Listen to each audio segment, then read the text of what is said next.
A bizarre witch. A long time ago, King Arthur of England was hunting in the Forbidden Kingdom, but the kingdom's soldiers found him. Stop! You are not allowed to hunt in the Forbidden Kingdom. That's why we call it forbidden. Who gave you permission to be here? Nobody. Then you come with us. We will take you to King Marcus, the king of the Forbidden Kingdom.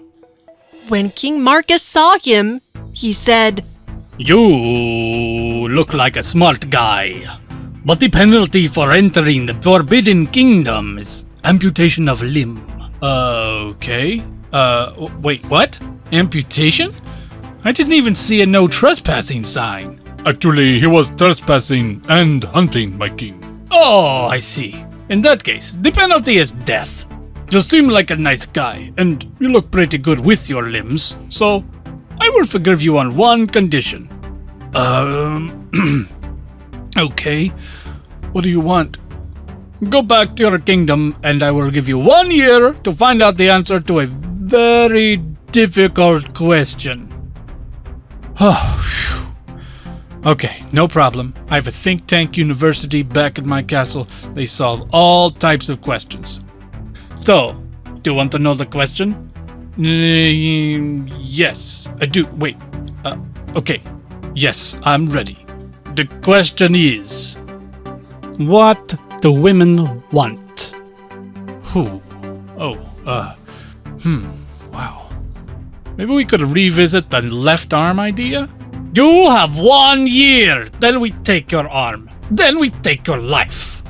That's an impossible question to answer. Not even the wisest man in my kingdom would have an answer to your question, but I guess it's worth a try. See ya in a year. You are free to go, and don't forget, I'll be waiting for you. King Arthur returned to his kingdom and started questioning everybody.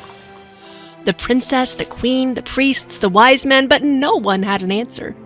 Then he asked one of his maids. Well, people say there's a witch living in the deep forest who knows the answer to any question. Why don't you go and ask her? Whoa, that's weird. Why would a witch know? I really don't know. But she's a woman, and you seem to have asked everyone else in the kingdom, so maybe it's worth a try. What does she charge? Less than a limb? A limb? Probably less. Kinda hard to tell with inflation and currency exchange. Well, if she has the answer, then I gotta have it. I like my limbs. Just don't go alone. Take your soldiers with you. She's not a very pleasant person. I will. Thanks for the advice. That same night, King Arthur went to the old witch's house, and just as he was about to knock, the witch opened the door. I've been expecting you.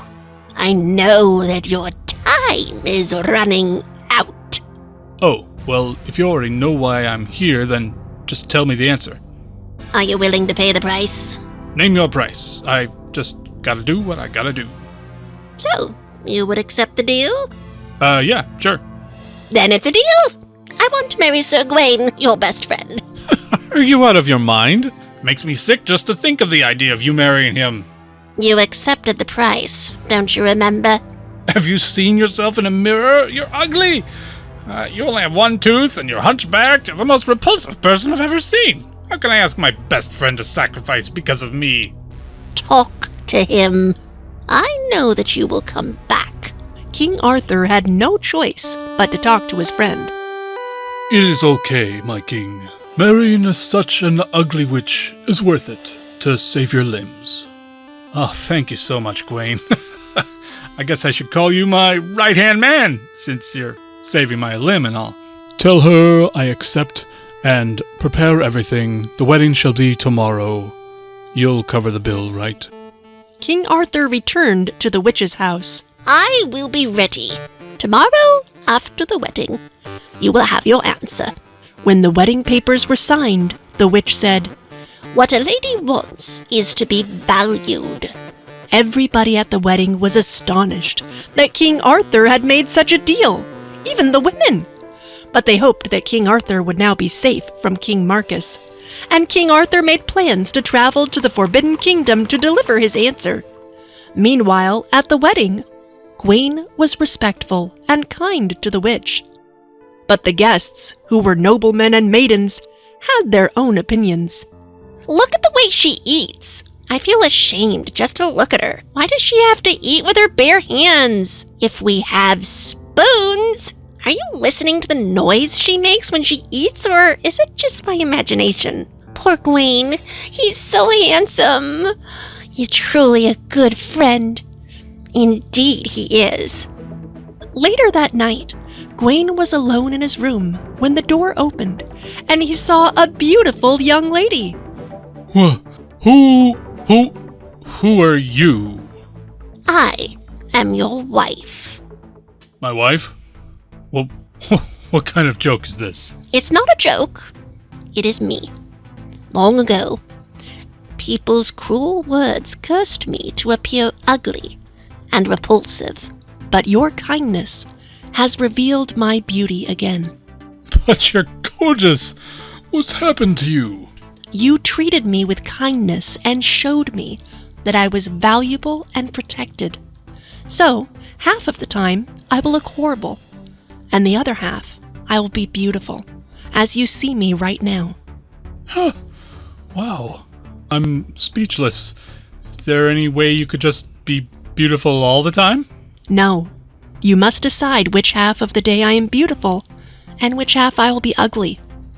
Shall I be beautiful in public, or beautiful when I am with you, alone? Let me think. I'll let you know my decision in a few hours. Call me when you are ready. I will. When the witch left the room, Gawain went onto the garden near the castle just to think about what to do. What should I do? What should I do? I should surely want an adorable young lady during the day for everybody else to see, especially my friends.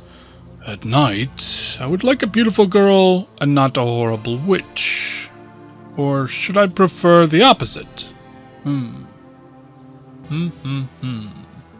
After a few minutes, Gawain made a decision, went back to the castle, and straight to his room, where his wife was already waiting.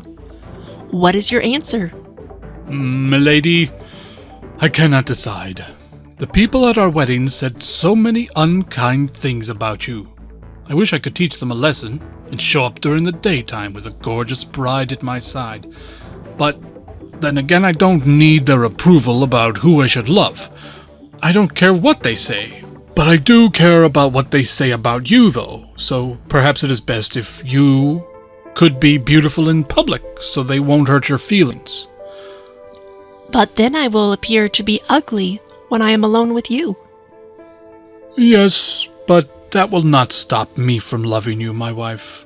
I will be content knowing that others can see your outward beauty, and I know you are beautiful on the inside. Oh, Gawain, I was hoping you would say that.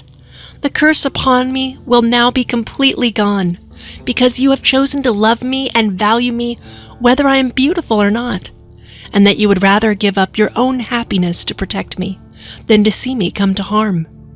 Now I will be beautiful for you all the time. And they lived happily ever after, and the king got to keep his arm. He was happy about that too. The end. If you enjoyed this story, please like and subscribe our channel and press the bell icon to get future updates. And don't forget to comment.